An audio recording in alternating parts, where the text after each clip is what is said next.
All right, well, coming to you from San Clemente once again today, and going to tear into this CRF450, and looking forward to seeing just what's in here. This is kind of the first video, the beginning of the project, so going to tear into it, see what we find.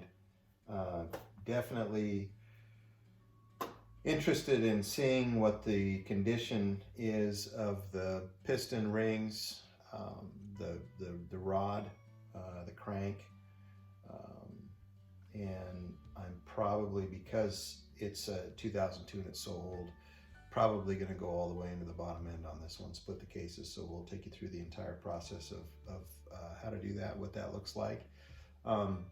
Things to look for, things that I always look for. I just drained the oil actually, and I look for metal shavings in and around the oil filter and in that oil chamber. If there's something seriously going wrong, if you ever see shavings, metal shavings, not good. Stop right there. Actually go deeper and figure out exactly what's going on. But if you're ever changing your oil or servicing the bike and you see metal shavings, don't ever fire it up again.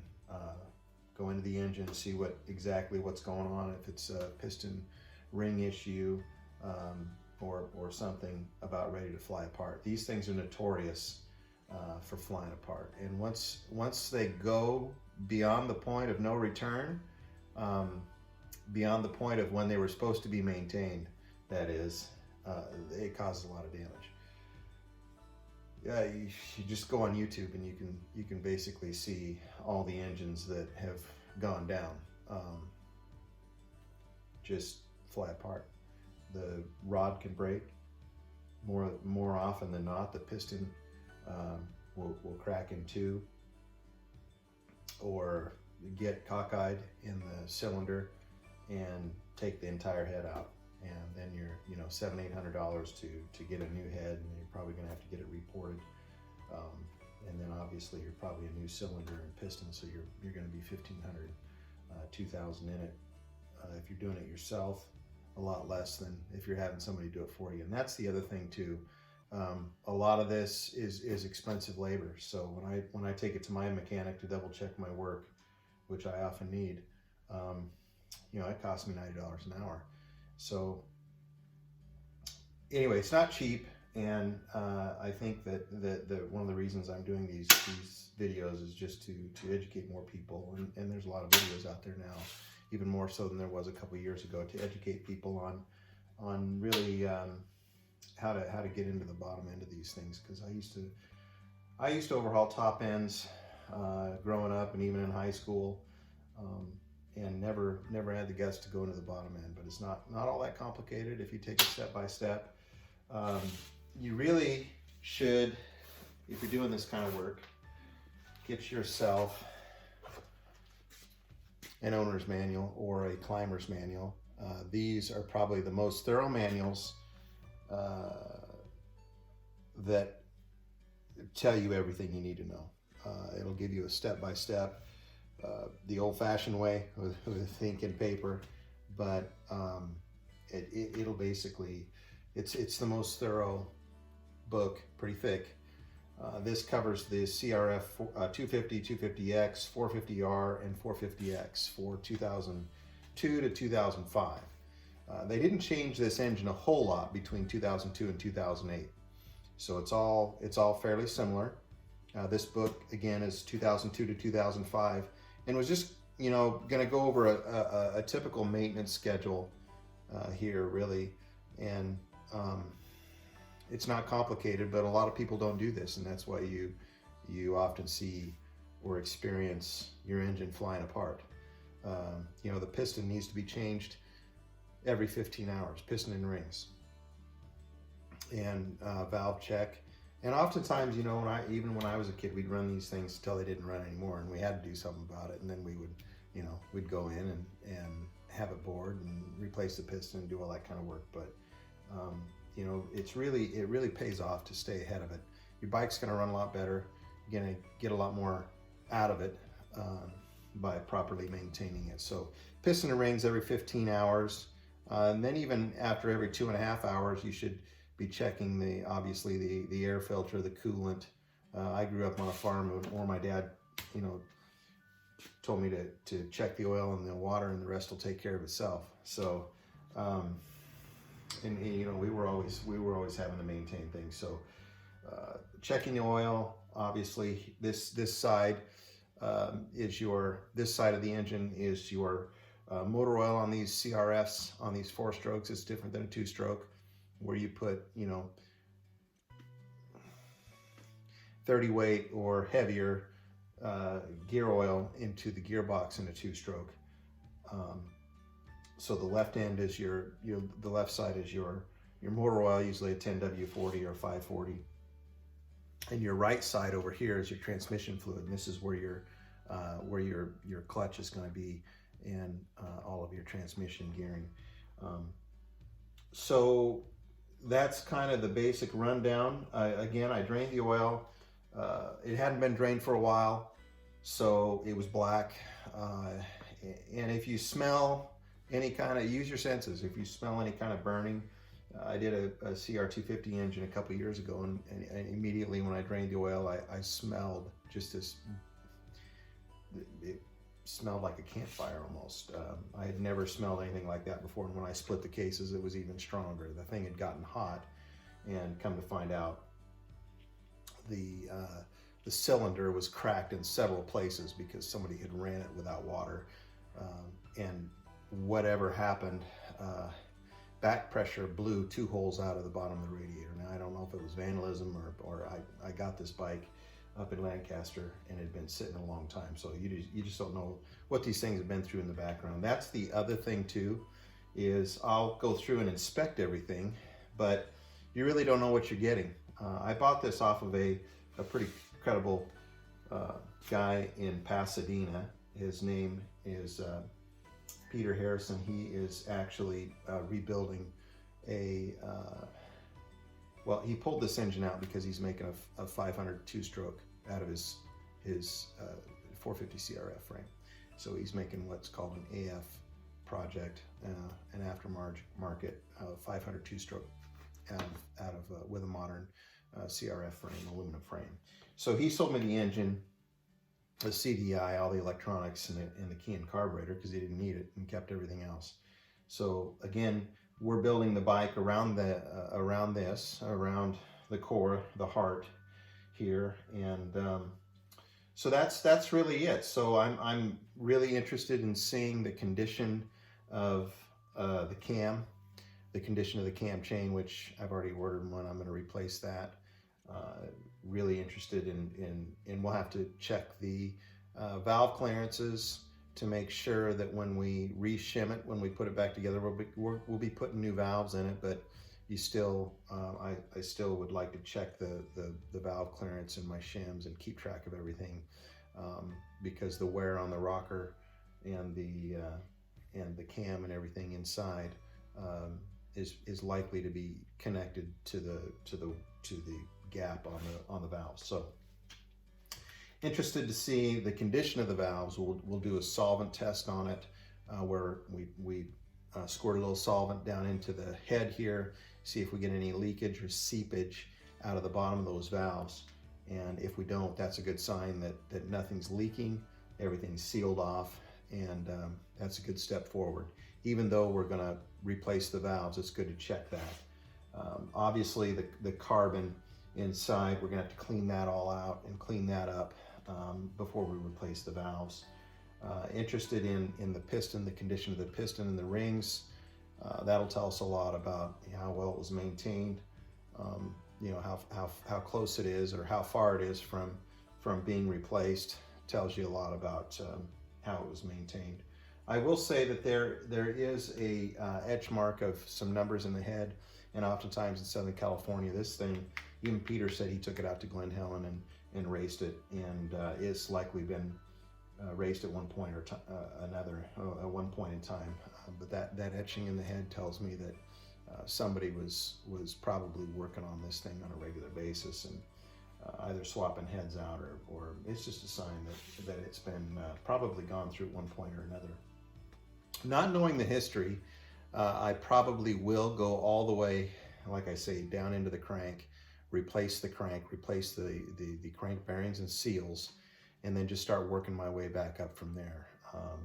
Go through and replace the piston and rings, replace the valves, and if I see anything that also needs to be replaced while I'm down there, I will do that. And I think it's just the age of these bikes. You have to keep in mind that they're old. They've been around a long time. So while you're in there, do as much as you can to make it a sustainable, good running bike. So be pulling. That's really what's considered the top end. So you've got your cam, your valves up here, and then right here in this area is your cylinder and piston and rings, of course. And then once you get below there, that's your bottom end. And the bottom end, then we'll go into that as well. That'll be another video. But in there, we'll have to pull the flywheel off of this side because that's where all your electronics are. On this side, we'll pull the clutch off. I'll be replacing the clutch as well. We'll have a look at the water pump, which is over here on the front. I've already ordered bearings and we'll be replacing bearings and seals in the water pump. You want to inspect the shaft of that water pump to make sure that it doesn't have any scarring, or if you can file it down or make it smooth, that's fine. If you just want to pay 20 bucks and get a new shaft, that's probably better. But anyway, we'll check out the condition of the water pump and see. This thing's been dry as long as I've had it, since September. And then we'll go through the transmission and we'll check all the gearing, see what the gearing on the teeth are like, and then all of the bearings that hold the transmission in place and surround the crank, the primary drive, all of that. Wrench Rabbit sells a very thorough kit that where you just pull all those bearings out and replace it. I don't really want to go to that depth. It's really expensive. I'm probably going to be dropping about $700-800 in this engine, but not all in the bottom end. So like I say, we'll be starting with the replacing the crank bearings. I already made that decision. Replacing the crank, new piston, new rings. We will hone the cylinder as well. I'll show you the honing process. Basically, you need crosshatch in the cylinder, which is a cut that's 45-degree angle going up and coming back down, that really allows those rings to seat and to seal well, so you have good compression and don't have any oil blown by your cylinder. So we'll be going through that, also replacing the cam chain. So anyway, as we get into it, I'll obviously get more in depth, but that's the plan, and look forward to at least getting the top end off tonight, and that'll be our first video. So enjoy.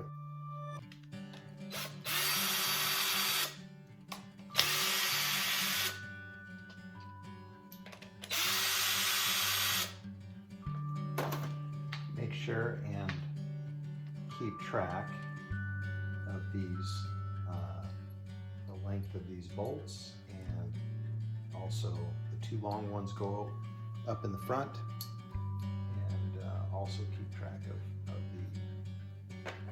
the washer. Each comes with a washer.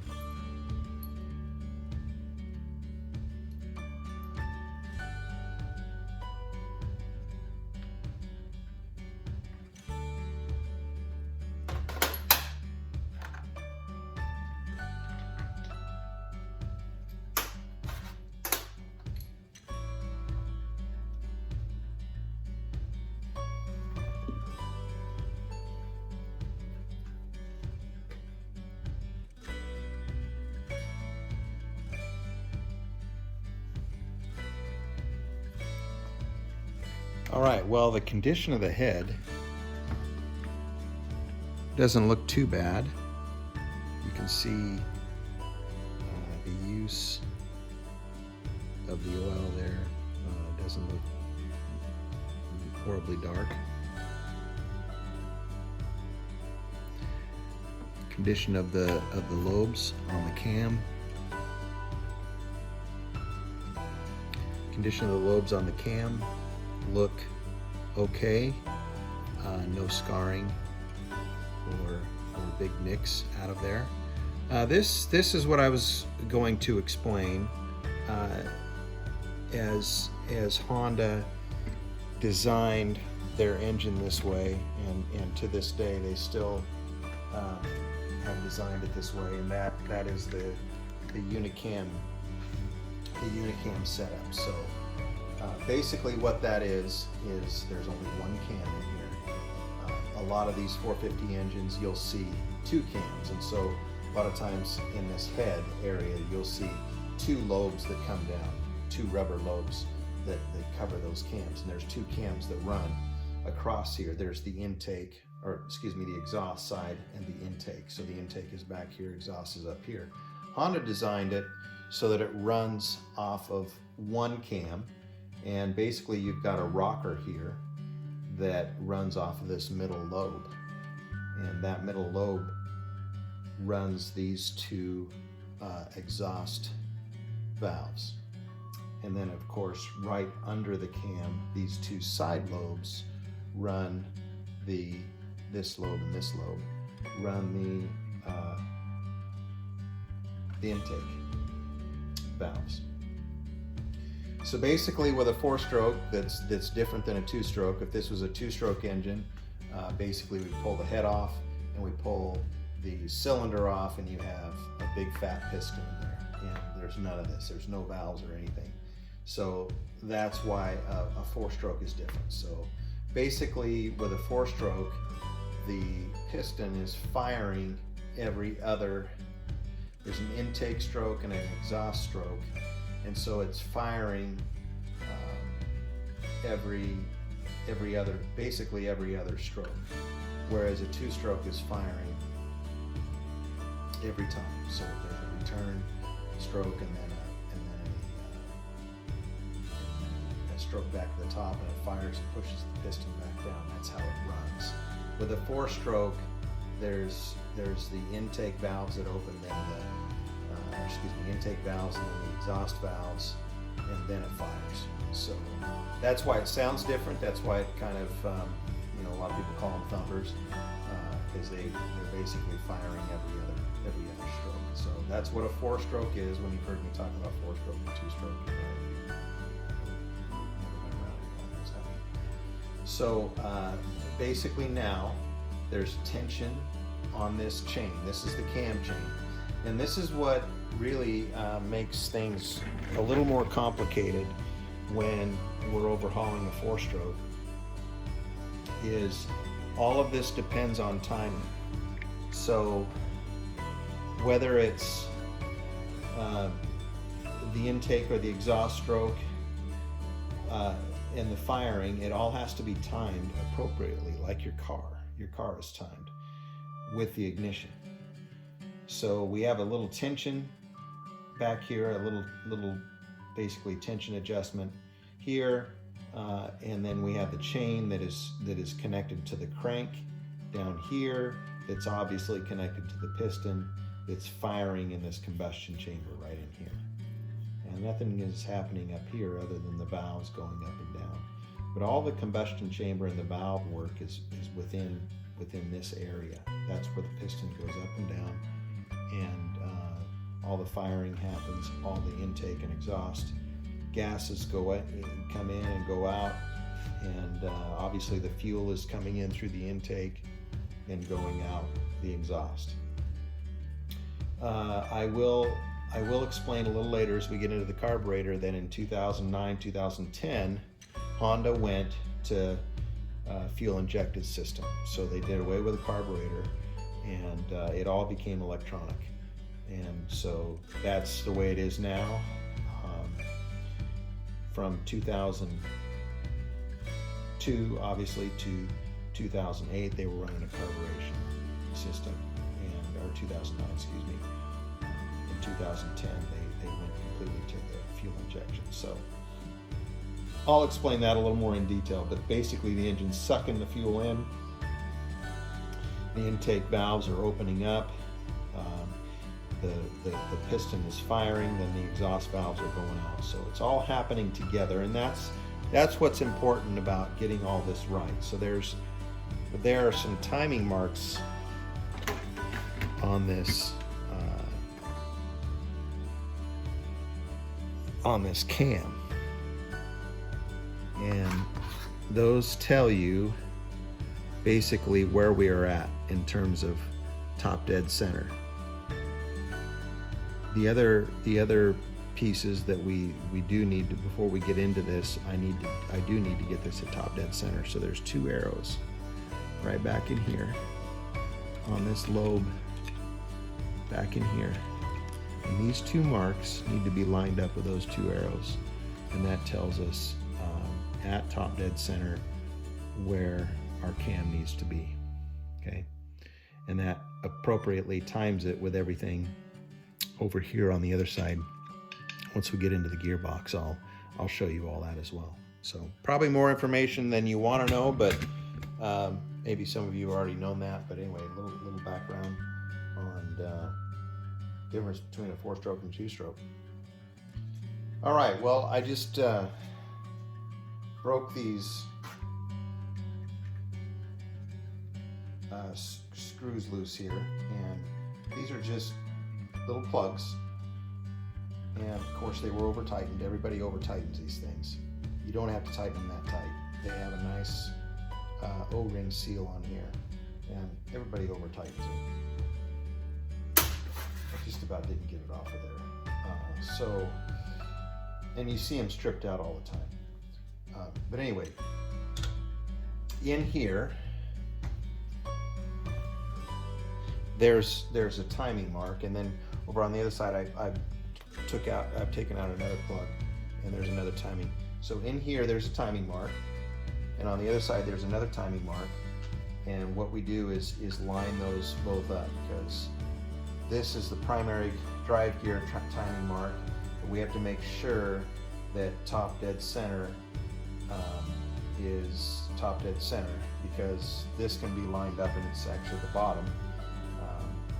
But this will tell us if we see the mark over there and over here, it'll tell us we're at top dead center. So we are on the right side of the engine here, and I was just turning it over with this wrench, and as you can see, I don't know if you could see it, there is a little mark on the gear. Lighting isn't very good, but there's a little mark back in here that is lined up with this arrow, and that's what you want. And we verify that it's actually top dead center by looking at these marks as well, and we want that mark and this mark to be lined up with those arrows back in there. You see those arrows and the arrow on that side. So those marks are lined up, that's good. And then we look at, there's another mark here. The lighting is right on the flywheel. And we want this tick. There's a tick right here. You can see it. This tick in the casing needs to line up with the tick on the flywheel in there. You can see that. And it is.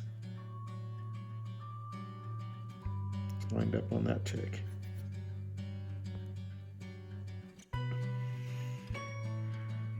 So we have everything ready at top dead center. At this point now, we will take this off, but first we have to take the tension out of this chain by taking this plug out and then inserting a screwdriver in there, and twisting the screwdriver to take the tension off of that, and then we'll be taking these 2 bolts out and pull the entire cam chain tensioner out of there, and then we can start to disassemble this and take the rocker arm out of there and start disassembling the cam and the head.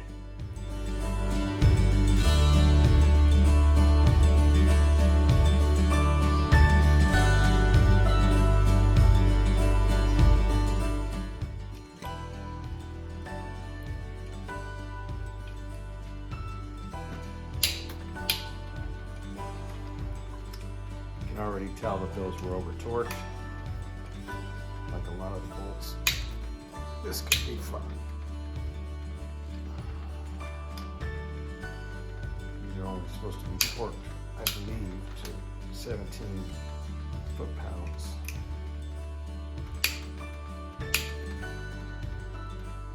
They may have a Loctite too.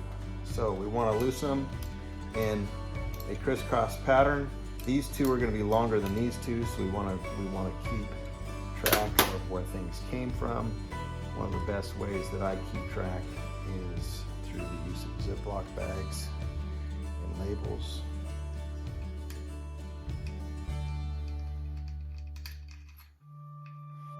It's always good to wear eye protection because oftentimes we're just going to let the cam chain drop down inside.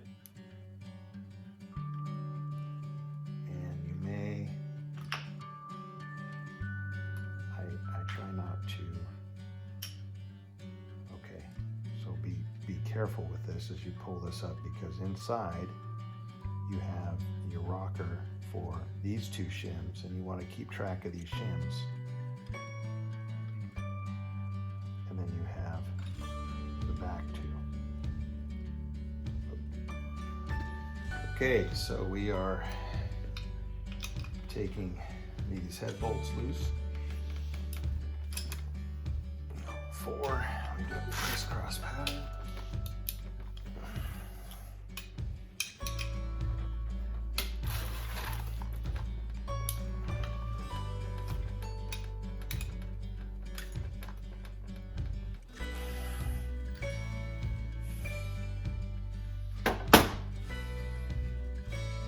Got some washers underneath there as well, so we want to stick those in our bag.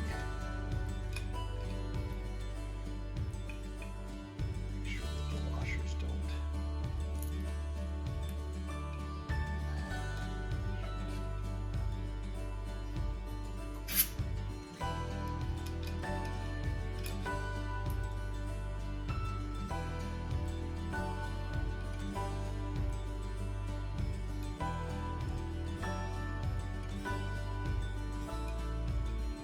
Four head bolts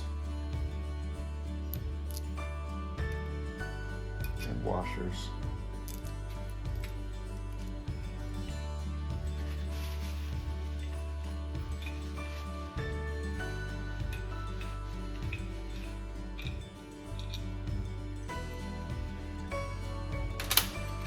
Nasty bolts.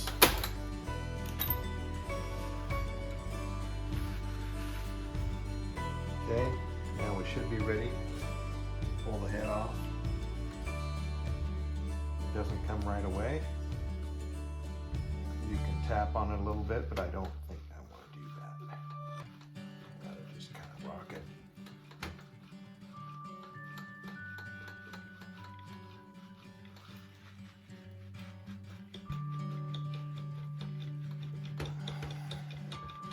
There we go. And we have our head gasket, got a little oil seeping out of there. And there we are. There is the head. Let's see what the bottom looks like. Well, not a lot of carbon, actually. This thing was either off recently. Got some dowels that we want to keep track of, these dowel pins. See if this head gasket will come off. So either it was overhauled recently, or he's been running it very, very lean. Not a lot to clean up. Not bad. There is a new spark plug in there. Kind of wondering if maybe, and there it is, CR450 head out. Set that over there.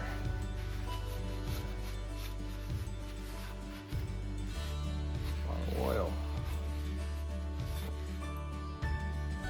This is the guide. This one guide, this is the cam chain guide, and this one guide is just held in there, a little notch in the bottom. I'll show you that a little later. Go over here as look bad. Okay, now we will take this off. Take the cylinder off and have a look at the piston. Beast. Big old piston. That will need to be replaced too. Alright. See if we can get this cylinder to come off. It's coming fairly easily. Moving. That's a good sign.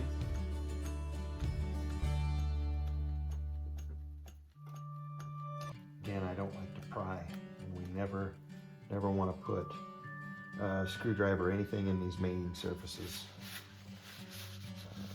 Will definitely cause leaking later on. Condition of the cylinder wall doesn't look bad. There we go. Just had to get past those dowels. We'll go ahead and let that chain drop down in.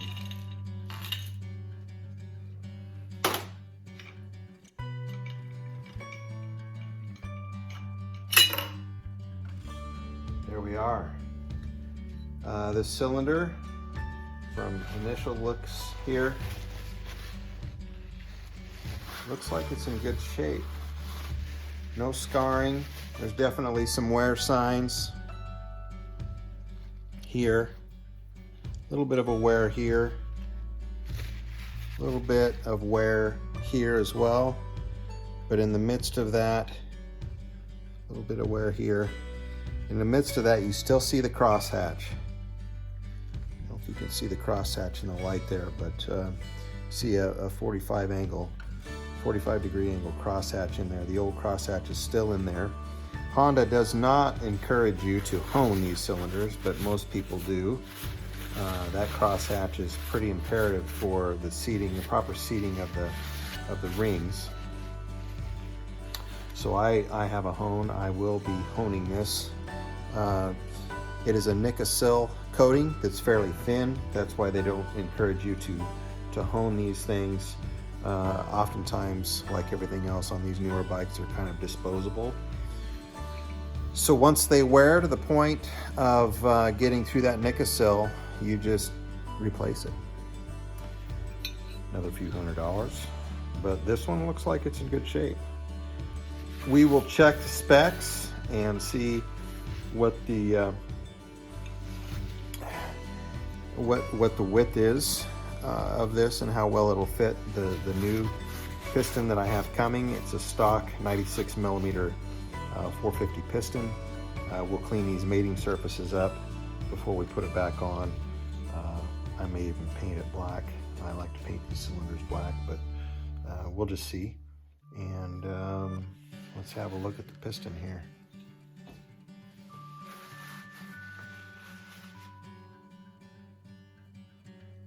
Piston looks to be in good shape.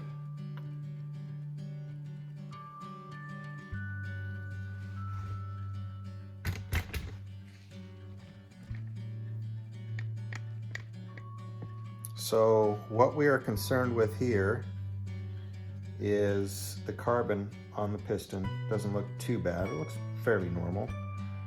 We have one compression ring up here, and then we have an oil ring down here that's flanked by two smaller oil rings. But this is your compression ring. This is what seals it. This ring up here doesn't look too bad. The main thing that we're worried about, that we're concerned about, is the side-to-side movement of the rod. There is a bit of play in there, side to side. And I would say that just by feeling it, it's probably over spec. Again, this is a 2002 engine. Almost 20 years old. So better off just to go ahead and replace the crank. But it's in good condition. It was running. Peter told me it was running the last time he had it in there. It was running just fine, so there's not actually any up and down play, which is what you really want to look for. If you have up and down play, that's really bad. There's a little side to side play, and I think that's probably what concerns me the most. Too much side to side, a little more than I'd like. We have a new one coming, so if you're interested in this piston and rod, let me know. It's yours. I can sell it to you. It's that rod. You could get some more use out of that. You can use it as a spare rod. But other than that, down inside of the chamber, it doesn't look bad. There's no smell. There's no sign of being short of oil or, you know, running hot. So that's good. That tells us that the engine's in pretty good shape. We'll go ahead and take all of these gaskets off of here. I have a new gasket set coming. I have a whole new engine rebuild kit coming that includes all the gaskets and everything that we need. So there's the top end. We got as far as I wanted to get tonight, so that's it. We will